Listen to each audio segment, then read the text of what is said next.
So when you understand that this current is very powerful, and when Jerry and Esther went whitewater rafting last summer, and it was such a wonderful experience.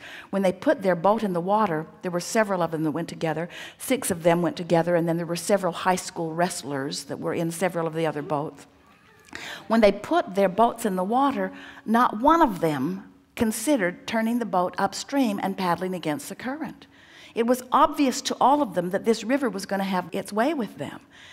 And we want to say the same thing to you. This river is moving that way. You might as well go. It will be easier for you and feel wonderful if you will allow yourself. The river guide said to them, friends, this is not Disneyland, and we cannot turn this river off.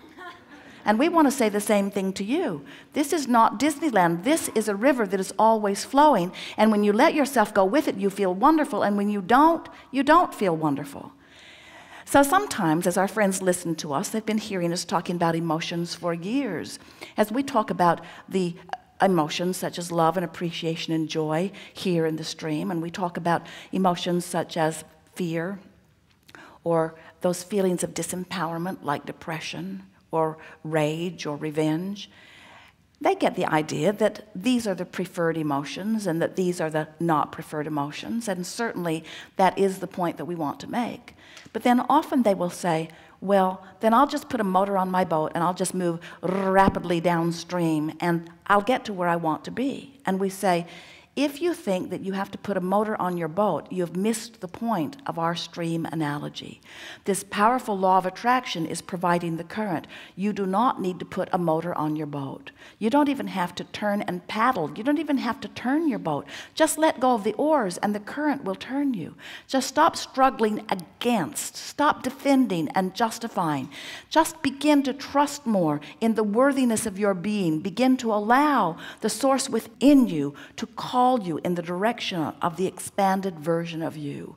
And as you relax and let yourself be who you really are, and stop listening to the others who have chosen to condemn you for whatever reason, and then condemn yourself because you've learned it from them, as you stop beating up on yourself, do you know when you don't like yourself for some reason, it is the greatest disservice that you do to the vibrational nature of your being, because the source within you adores you so, and when you find reason not to adore you, you split your energy in a powerful way. And if you keep that up, it's hard on you. It's hard on you physically. You say, I already know it's hard on me emotionally because this rotten way I feel about myself feels terrible. But we say, even beyond that, you've got to let yourself be who you are. You must keep up with who you are. You must keep up with who you are if you are to feel joy and if you are to be the being that you came forth to be. So, we've given you the whole picture, and we think that you have heard it easily.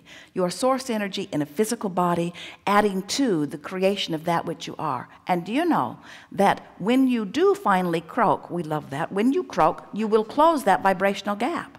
In other words, when you have what you call your death experience, there is no death, you will reemerge immediately into the pure positive energy of that which is you. You will assume the identity of that expanded being. You will feel no regret. You will have no sensation of loss. You will not lose track of who you are. You will then let yourself be the fully expanded being that you have come to be through all that you have lived.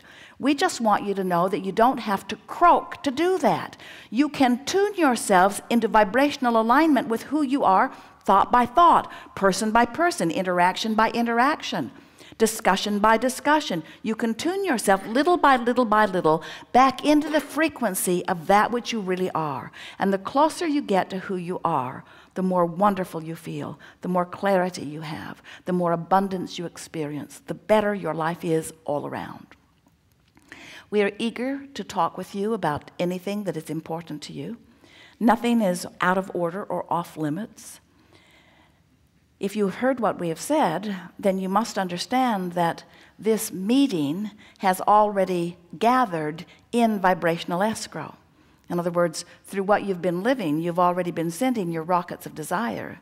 And so the source within you and that which is us are well prepared for that which you are wanting to know. And it is our promise to you that whether you sit in the chair and verbalize openly the things you want to talk about, or whether you just sit there and know them, we will address everything that is significant to you. We are always appreciating those who are willing to come forth and chat with us about the nitty-gritty of your experience. Because as we talk about the details, we can help you to see how day by day in real life experiences, you can deliberately, with far less effort than you've ever thought before, turn downstream. And that really is the theme of this gathering. We've been calling this gathering for a number of years the art of allowing.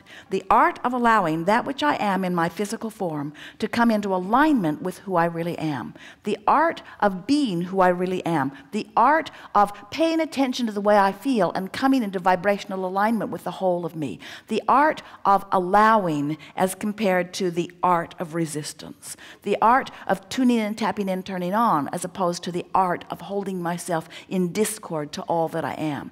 The art of allowing. And the art of allowing has never been explained more clearly than in this analogy of this downstream. When you are reaching for the thought that feels downstream, it always feels like relief. And a feeling of relief is always the indicator that lets you know from where you are that you've made the least resistant choice, the path of least resistant choice.